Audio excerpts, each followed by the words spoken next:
Hi అండి. నేనైతే methi chicken అయితే ప్రిపేర్ చేస్తున్నా అనమాట. అది కూడా నేను పండించిన మెంతికూరతో. ఫస్ట్ అయితే ఒక కడాయి తీసుకొని ఆయిల్ హీట్ చేసుకొని అందులోకి సహజీరా, చెక్క, ఇలైచి ఇలాంటివి కొన్ని మసాలా దినుసులు వేసుకోవాలి.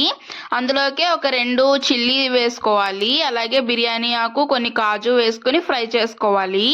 ఫ్రై అయ్యాక అందులోకి ఆనియన్ పేస్ట్ కాదు, అలాగని పీసెస్ కాకుండా క్రష్ చేసుకొని వేసుకోవాలన్నమాట.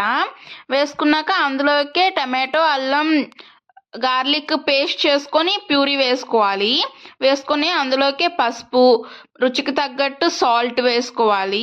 వేసుకొని అలాగే కారం కూడా వేసుకోవాలి. ఇక్కడ క్లిప్ మిస్ అయిందనమాట.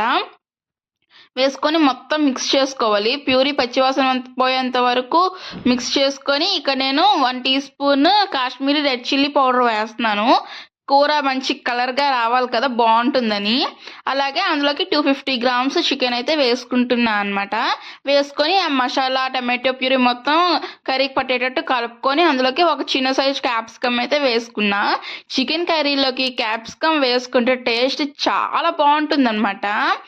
నార్మల్గా ఉన్నా సరే క్యాప్సికమ్ ఫ్లేవర్ వల్ల చికెన్కి చాలా మంచి టేస్ట్ వస్తుంది. అలాగే అందులోకి జీరా ధనియా పౌడర్ కూడా వేసుకొని మొత్తం మిక్స్ చేసుకున్నాను. అలాగే ముందుగా కట్ చేసుకున్న మెంతికూర ఉంది కదా, ఆ మెంతికూరని అయితే ఇప్పుడు వేసుకుందాం అనమాట. కొందరు ఫ్రై చేసి పేస్ట్ చేసి వేసుకుంటారు. దానికన్నా కొంచెం ఫైబర్ మనకి బాగా రావాలి కదా అనుకొని నేనైతే నార్మల్గా వేసేస్తున్నాను. కట్ చేసుకునేవి అలా వేసేసాను అనమాట.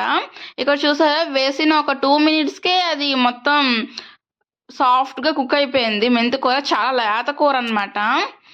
అలాగే అందులోకి నేను కొద్దిగా కరివేపాకు, కొద్దిగా పుదీనా, అలాగే కొత్తిమీర కొద్దిగా ఎక్కువ వేసుకుంటాను అనమాట నాన్ వెజ్ కర్రీస్కి.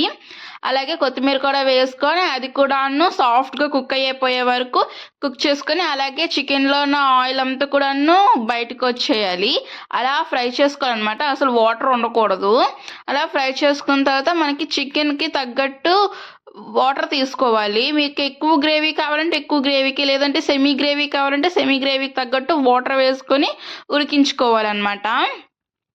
టేస్ట్ అయితే నిజంగా ఫస్ట్ టైం చేశాను కానీ చాలా బాగా వచ్చింది. ఇప్పుడు ఈ వాటర్ అంతా కూడాను కర్రీకి తగ్గట్టు ఇంకిపోవాలి. మేమైతే ఇది ఆఫ్టర్నూన్ లంచ్లోకి రైస్లోకి తిన్నాం. చాలా బాగుంది. మీరు ఎప్పుడైనా ట్రై చేస్తే లైక్ కామెంట్ చేసేయండి.